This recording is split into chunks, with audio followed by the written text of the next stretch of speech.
Hello friends, we often come across a concept of exchange rate. Let us see something about this exchange rate today. All the countries in the world are now related to each other either by trade, by services, or by aid, or by loan, or by investments.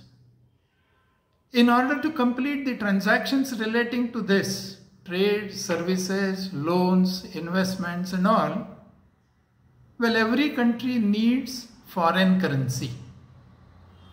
For example, if you buy some goods from outside, you will have to settle the account by making the payment of that imports in the currency of that country or in the currency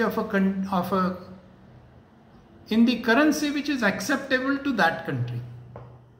So we need foreign currency every now and then. Naturally, you have to have foreign currency. One way of getting the foreign currency is exporting the goods and getting foreign currency. However, that receipt of foreign currency may not be enough to settle all different types of transactions. Hence, you have to get the foreign currency from market. And that market where you can get foreign currency is technically called as the foreign exchange market, foreign currency market. It need not have a specified place. The transactions of sale and purchase of foreign currency is done online. Those who are selling the foreign currency are called as sellers. Those who are placing the order for buying the currency are called the buyers. So the demand is put by the buyers and the supply is made by the sellers. And on this basis of demand and supply, the price of that currency is decided. And that price is called as foreign exchange rate. So it is nothing but the price that we pay in our currency to buy a foreign currency. For example, if I want to buy $1, at present we have to pay about 82 rupees. So 82 rupees is the price for buying $1. Like any other commodity, when we want to buy, we pay the price. Similarly, this foreign exchange is also a product which we are going to buy in the market. And the price that we pay is called as exchange rate.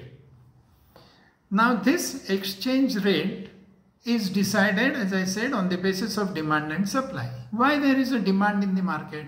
As I said, we have to have settled the accounts. For imports, we have to pay. For getting loan, well, we receive the foreign currency, but while repaying that, while servicing that, we need foreign currency and we have to pay in that foreign currency. If somebody has invested in our country, some foreign investor has invested, we have to pay the dividend on that, the interest on that. And naturally for that also we need foreign currency. If we want to give the loan to another country, in the currency of that country, we need foreign currency. So for different reasons, the demand for that foreign currency is put up in the market, and then on the basis of demand and supply of that currency, well, the exchange rate is decided. Generally, the demand is of two types. One is called as the demand for completion of the transactions, which we have seen so far. And the second may be the speculative demand of that currency. If somebody feels that $1 is equal to 82 rupees today, but in days to come, this is going to be $1 is equal to 85 rupees. The price of the dollar will go up by 3 rupees. In order to get the benefit of that increase in the price, somebody may place the demand today at 82. So demand, this type of a demand, which is for getting the benefit of the price rise in future, may be called as the speculative demand. These are the two, I may say, different ways of placing the demand, and on the basis of which the exchange rate is fixed. This exchange rate is fixed normally by three ways. Number one, fixed exchange rate. The central government of a country decides the exchange rate irrespective of demand and supply. So demand may go up or supply may go up. It makes no difference on the exchange rate. It is the rate which is determined by the Reserve Bank in India and by the central banks in other countries. This is fixed exchange rate. There could be another way, that is floating exchange rate or flexible exchange rate. As the name indicates, here the Reserve Bank does not interfere. The central bank does not play any role in deciding the exchange rate. It is fully decided by market forces of demand and supply. So if demand goes up, the exchange rate will change, will increase, and like that. This is second way. And the third way, which is generally accepted nowadays in the market by all the countries, is called as paged exchange rate. This is the rate which is generally decided by the market forces. But the central bank of the country imagines or prefers the exchange rate in a particular range. For example, $1 should be equal to 82 rupees and 82.5 rupees. So this is the range which is generally expected by the central bank. And the central bank observes that till the time market forces keep the exchange rate floating between this 82 and 82.5, the central bank will not interfere. But if the exchange rate goes below 82 or moves above 82.5, the central bank intervenes and tries to keep that exchange rate in that range by either selling the exchange rate or by selling the foreign currency or by buying the foreign currency. The central bank can intervene so that the movement is between that particular range.